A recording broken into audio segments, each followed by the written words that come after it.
1/2 litre பால். பால் காயறதுக்குள்ளே கொஞ்சோண்டு பால் 2 spoon custard powder போட்டு mix பண்ணி வச்சுக்கலாம். பால் பொங்குது, 1/2 கப் சர்க்கரை நல்லா மிக்ஸ் பண்ணி விட்டுருங்க. இப்போது கஸ்டர்ட் மில்கை ஊற்றுங்க. அதில் கொஞ்சம் திக்காகிற வரைக்கும் காய்ச்சிக்கோங்க. பால் திக்காயிடுச்சு, இப்போ அடுப்பு ஆஃப் பண்ணிக்கலாம்.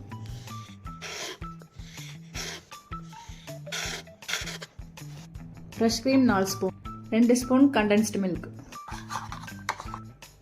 ப்ரெட்டை ஒரு ட்ரேயில் வச்சுட்டு கண்டென்ஸ்டு மில்க் ஊற்றிக்கோங்க. ப்ரெட்டு வச்சுட்டு மறுபடியும் கஸ்டர்ட் மில்க் ஊற்றணும்.